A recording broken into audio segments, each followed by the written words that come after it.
Hello everybody and welcome back to another episode of Microsoft Flight Simulator, and today we're back with more mods, tools, and add-ons. A bunch of them have been updated, and we even have one brand new one that I'm showcasing on the channel today that I am super epically freaking excited about, so stick around and find out why. If you are interested in acquiring any of my Overkills tutorial guides for Microsoft Flight Simulator, please consider joining me on Patreon. Patreon subscribers level tier 2 and above have access to all of my guides, as well as any future updates and future guides that will be coming down the road. Link to Patreon can be found in the description below.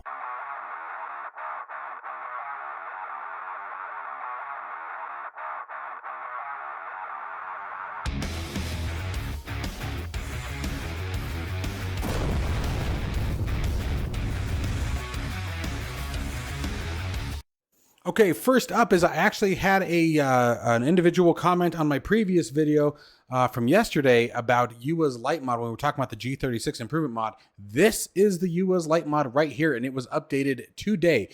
You can see here's some before and after shots of the modification itself. It really makes a massive difference in the illumination, the quality of the color, and the depth of the lighting that is provided by this particular mod. There is a ton of aircrafts that are included with this particular mod. I can tell you right now that is not all of them. And it is just absolutely spectacular. Here we go, digging down into even further. And if we come all the way down, I think we get some more from the change log. So let's just go ahead and slip on that guy. There we go. Oh, just like updated for 747 and SU-10. So this is, but here, there's some mention of the C414 right there. It is an absolutely spectacular mod. If you are someone who really enjoys night flight and really wants that really enhanced night light experience, this is completely the way to go. You guys definitely want to check this one out. Next up on the list, our beloved Cessna Citation Longitude Flight Dynamics Modifications Project version 1.96 has been released. This is the, as you saw, Longitude improvement mod. One of the things that everybody was really waiting for with the latest update was the fix to the either white or black screens on all of your MFD, PFDs, and touchscreen controllers. That has finally been resolved, so hats off to the developer, but he actually also gave us a couple other extras in this particular update here. So here is the most recent update, guys. I'm going to let you guys just peruse through that. Feel free to pause the screen or click down the link description to grab your copy of it. Now, the Cessna Citation Longitude got a really bad rap when it first launched in Microsoft Flight Simulator, and quite frankly, it's because it was a disaster to fly. It was really in bad shape. The flight dynamics were all wrong. The speeds were wrong. It had very, very weird and odd flight behavior. It was just borderline uncontrollable at times, and then other times just flew as if it was on rails. Very, very fake feeling. I mean, there was no simulation experience to it. And with this mod, this developer took the aircraft and really turned it into something like night and day. I mean, there's an absolutely night and day performance difference between using this mod and without it. You can do your speed climbs with it. This thing is a bullet and a ton of fun to fly. I have a bunch of tutorial videos on my channel if you guys are interested, as well as a PDF tutorial guide for this aircraft using this modification, which enabled me to bring the tutorial series up as close as I could with my experience to real world specification numbers. So be sure to check this one out, guys. If you like the private jet industry, this is definitely a fun aircraft. You scream your way up to 40,000+ feet and then dive yourself back down. It's really a lot of fun. It's a really awesome aircraft. So make sure you guys check this one out. The king of the add-on controllers, in my humble opinion, we have MSFS add-ons linker, was also updated and has a very, very nice look to it now. You know what? Let me close the flight simulator here, and I will bring mine up so you guys can sort of see some of the new look. I was really impressed with this latest release. Now, I don't use it to a very extreme point, guys. I use it very, very lightly. I'm more into it because of the intense folder structure that enables you to have. So here's my copy of it. The icons have changed a bit. It looks a bit cleaner. The colors are a bit nicer and more involved. You can now hide, for example, folders that don't necessarily have anything in it. The overall sequence of it is what I really enjoy, or organization. For example, if we come down to my scenery, I can go by scenery, then go to the United States, then go by state. And if I want to, I could even break it down to city. And you can really narrow it down, which is really, really nice. This is fantastic, especially after the updates or prior to updating. You can just come in here and very, very easily disable all your mods or enable all your mods, however you want to do it. and it just makes it managing those very, very simple. The other big thing that's really huge with a program like this for managing your mods and tools and add-ons, etc., is in the event that one specific one may be causing a problem. It makes it very, very simple to organize it. And for example, if my TBM 930 was having an issue, I could simply go in and only remove the TBM 930 without having to go dig through the immense file structure that is Microsoft Flight Simulator. It just makes things a lot easier. There's also a ton of other features that are available in Add-ons Linker that I highly recommend you guys check out. You can add website links to your modifications. Certain mods, you can actually be informed of whether or not they have been updated. Tells you developers' names, liveries. You can really categorize things very, very nicely. And wait till you guys check out these change logs. So here's the most recent change log. I'm not going to go through it. Again, feel free to click the description or pause the video so you guys can check it out. But if you guys aren't using a program like this, I highly, highly recommend it. And it's relatively simple to set up, especially if you're like me and you just use it for a high level organization and quick add-on removal and addition. So super stoked that this was updated. It's a very, very awesome program. And I love seeing that it's still being worked on because that tells me it's not going anywhere anytime soon. So to the developer, hats off to you. Keep up the kick-ass work, and let's move to the next one. This is another really awesome modification, and by none other than the badass JD. JD is another one of those great developers who just about every piece of product that he puts out for Microsoft Flight Simulator has been fantastic. He has an amazing Cessna 152 improvement, and then now we have the this Pimax GTN 750. Now this has been a add-on that's been around for quite a while, and he continues to work on it. So a couple things that he's done here. One of the things I like is he puts his updates right up here at the top. So that's pretty awesome.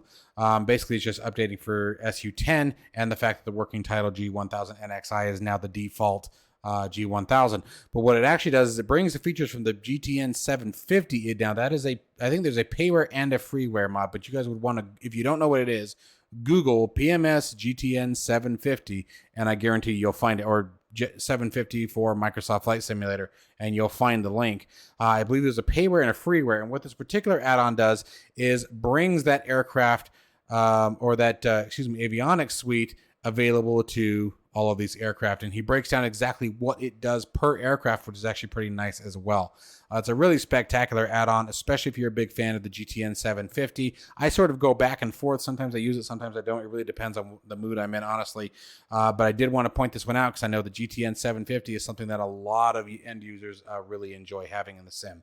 So it has been updated. It's compatible with Sim Update 10 and the new 1000 NXI, as well as some other aircraft adjustments. So again, to JD, fabulous work. Keep it up. An aircraft modification that has been rolling since the beginning of Microsoft Flight Simulator. That is the DA62X improvement mod. This developer has just been kicking tail and turning names. Mr. Tommy has done a fabulous job on this one ever since the launch of Microsoft Flight Simulator. He just continuously keeps this aircraft developed and on point. And today was no difference. Actually, I don't think it was today. I think it was a couple days ago. Let's see here, 24th, sorry. Was more than just an SU10 update. Here's, again, the most recent patch notes. Fantastic work. It's constantly being improved upon. The DA62 is a badass, fast little aircraft. It's actually a ton of fun to fly. I need to get back into it, honestly. I haven't flown it in quite a while, but I remember the last time you updated it, I took it on a couple of flights and really had a wonderful time. And this is another one of those developers, too, where it's a lot of fun, quote unquote. Fly the default version first and then put the mod in, or if you really want to upset yourself, do the opposite. Fly with the mod, disable the mod, and fly the default every now and then, and you'll be like, why did I do that? I did this on purpose. I'll be surprised if you make it to the runway before you're like, nope, not doing this. It's like sort of like going from the Flybywire A320 to the default A320. You're like, no, I can't do it anymore. Like once you've tasted, excellence, you can't go back. So anyway, again, fantastic project. Really super excited that this was updated, and it's going to put me back in the seat yet again. Just about every time he updates, I get up and fly again. So again, to Mr. Tommy, keep kicking that tail, man.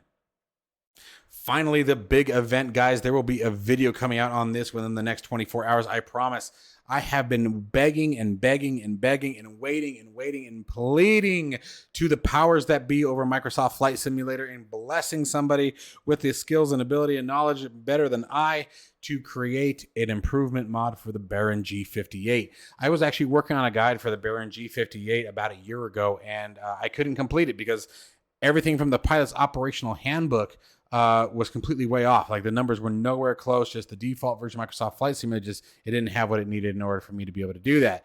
And I'm hoping that now we have that. So here's a breakdown of everything it does. I'm gonna let you guys read through that if you choose, but basically it brings once again the performance numbers and overall experience of flying the aircraft as to a much closer real to life specification and performance. So super excited about this. I love the Baron G50. I think it's a ton of fun to fly.